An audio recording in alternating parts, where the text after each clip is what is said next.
Assalamu alaikum. Welcome back to the channel. If you're new, my name is Dr. Asif, and here I speak about all things Muslim health and wellness to empower you to live better, healthier, happier, and inshallah, longer lives. In today's video, I want to speak about something which probably you all have heard of. The 5 billion users of social media across the world. Social media, the pitfalls and cons, as well as the benefits. Social media for me, I started in 2016 with Instagram account when I was doing my smoothies, and I built a following sharing health and nutrition content on the back of The Apprentice. My social media, alhamdulillah, grew 50,000 followers in a few days, overnight. And that was a unprecedented growth for someone like me who was sharing organic content. It affected me in that it made me realize I have a powerful platform to educate, inspire, and motivate the Ummah in living healthier, happier lives. And for me, social media has been a great game changer. It's helped me make connections, new opportunities. It's granted me a network. It's granted me an authority in the space of Muslim wellness. It's enabled me to learn myself. Because 15 years ago, if you had to learn the Qur'an tajweed properly, you had to go to a qari, or maybe take online classes. Well, social media now, especially with the apps and the reels you get, you can learn Quranic tajweed, you can learn ayahs of the Qur'an, you can learn hadith very easily. But like everything and anything, this is a double-edged sword. And I often see misuse of social media. So for me, I consume educational content. It's helped me develop my iman. It's helped me meet great brothers. It's helped me inspire lots of people. And alhamdulillah, I get a lot of messages from brothers and sisters saying they've found my content beneficial, especially about health and wellness and marriage. But the cons of this. Social media, when you open it, it has to come with a warning.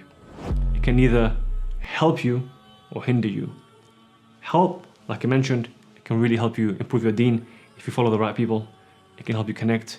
It can help you empower you when it comes to health and fitness.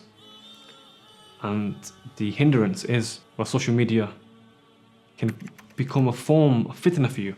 Social media addiction is a real thing. And in fact, it can cause depression. If you're constantly comparing your life with other people, you'll fall into a vicious, negative cycle of self-pity. Why am I living like this when they're living like that? Why is my situation worse than them? Why are they married, not me? Why is she happy, not me? Why has he got that car, not me? This can cause anxiety and depression, and in many cases has led to people becoming so distressed and overwhelmed and hopeless at their financial situation that they've committed in Islam, which is not forgivable, which is the act of taking life. There was a recent story of a young girl, 14-year-old from Wales, who took her life tragically because she didn't get enough likes on one of her posts. There's also been cases where people have done drastic things like taking overdoses because they were bullied online.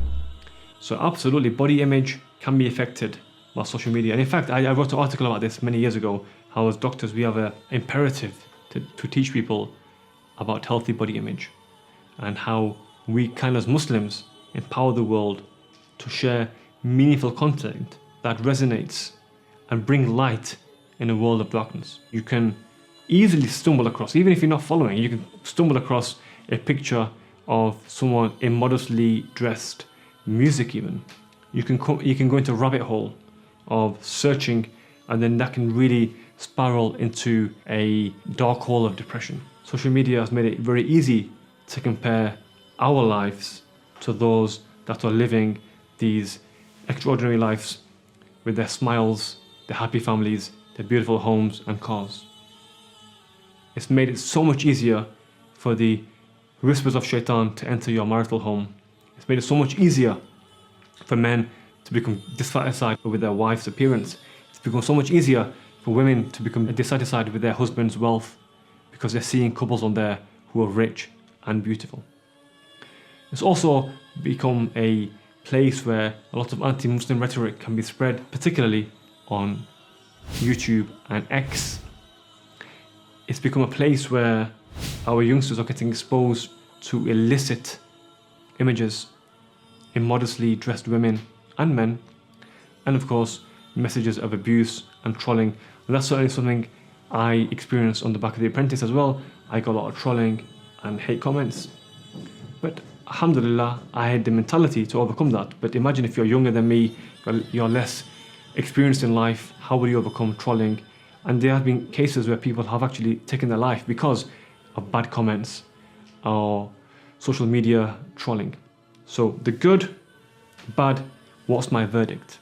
The Prophet ﷺ told us, إِنَّمَا الْأَعْمَالُ بِالنِّيَّاتِ. Every action is by its intention. What's your intention for social media? Is it ego? Is it pride? Is it to make money, which is nothing wrong with? Or is it to stare at the opposite gender? Is it to listen to music? Is it to take money from people illicitly? Is it to compare your life? Is it to escape reality? Not to simply scroll mindlessly. And this zombie scrolling has become a big pandemic in our time. So you use social media for its beneficial use, which is to gain value and consume with intention. Do not consume mindlessly. And of course, have limits on screen time as well. Have limits on screen time. Do not be consuming throughout the day. And now let's say, do not become a consumer, rather become a creator. Become someone who creates content, valuable content. And I believe everyone's got something to share. Everyone has got a story to share. Everyone's got an experience they can share. Everyone can benefit someone at least. And imagine just that one video you post, which is made with good niyyah. That could affect one person. They could share it, and that could create an avalanche. So have the intention of making a positive change in the ummah, making a change which will benefit the livelihood and the health of the ummah. In conclusion, social media, double-edged sword. Purify your intentions. What are your intentions for this social media? If it's fame and fortune or females, that's the wrong intention. If it's for deen, to connect with like-minded people, to improve the cohesiveness of the ummah, then may Allah bless you.